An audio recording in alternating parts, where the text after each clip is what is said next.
যারা নাকি দুনিয়ার কোনো উদ্দেশ্য এখানে আইসে এই জন্য আমাদের রহমতুল্লাহ কোরআন কারীমের ওই আয়াত শরীফের পরেই এই হাদিস আল্লাহ আপনাদের বয়ান করেছেন। বুখারী শরীফের প্রথম হাদিস, মিশকাত শরীফের প্রথম হাদিস। বুখারী রহমতুল্লাহ আলাইহি প্রথম বাব করেছেন 12 রকম ওহী সম্পর্কিত বিষয়, কিভাবে ওহী হাদিস হতে হবে। কিন্তু এখানে হাদিস বয়ান করে নিয়তের হাদিস, তাদের সঙ্গে তো তার কেন তিনি হাদিস বয়ান করলেন। আর সমস্ত মহাপুরুষের একমত শক্তিশালী যে রহস্য আছে সরদেশ থেকে ভাস্কর মতো রাখবে এই হাদিসের সকলের ভিতরে দেখা যায় মজবুত রাবিদের ভিতরে উল্লেখ করে।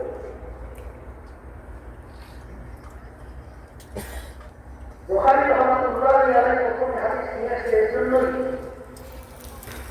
যে সামনে তুমি হাদিস পড়বা আগে দিয়ে যদি তোমাদের ঠিক না থাকে তাহলে এই হাদিস পড়লে তোমার কোনো ভালো নেই।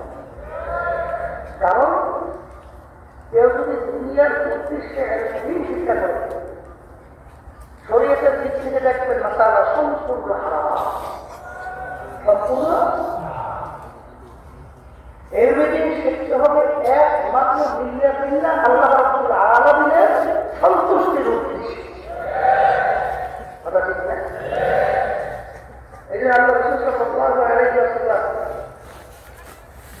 হিজরতের সময় তিনি এই হাদিস বয়ান করেছিলেন, ইন্নামাল আ'মালু বিন্নিয়াত ওয়া ইন্নামা লিকুল্লি মা নাওয়া ফামান কানাত হিজরাতুহু ইলাল্লাহি ওয়া রাসূলিহি ফাহিজরাতুহু ইলাল্লাহি ওয়া রাসূলিহি ومن كانت هجرته إلى الدنيا أو امرأة يصيبها من امرأة يتزوجها فهجرته إلى ما هاجر إليه।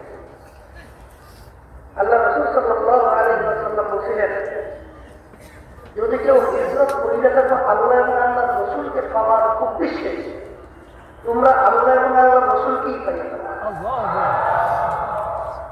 আর যদি কেউ হিজরত করিলে থাকো দুনিয়া অথবা কোনো মেয়েকে বিবাহের উদ্দেশ্যে, তাহলে তোমরা দুনিয়া অথবা মেয়েকেই পাবা, কিন্তু আল্লাহ রাব্বুল আলামিনের দরবারে তোমরা অন্য আর কিছু পাবা না।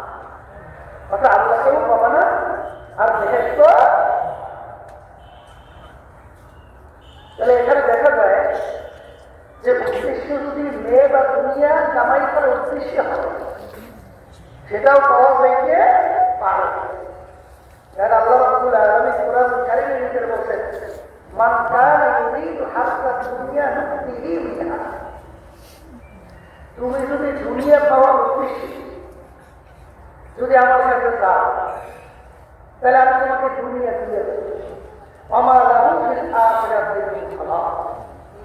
কিন্তু কিয়ামতের ময়দানে তুমি অন্য আর কিছু আমার কাছে পাবা না, ওইটা তুমি দুনিয়াতেই পাইয়া যাবে।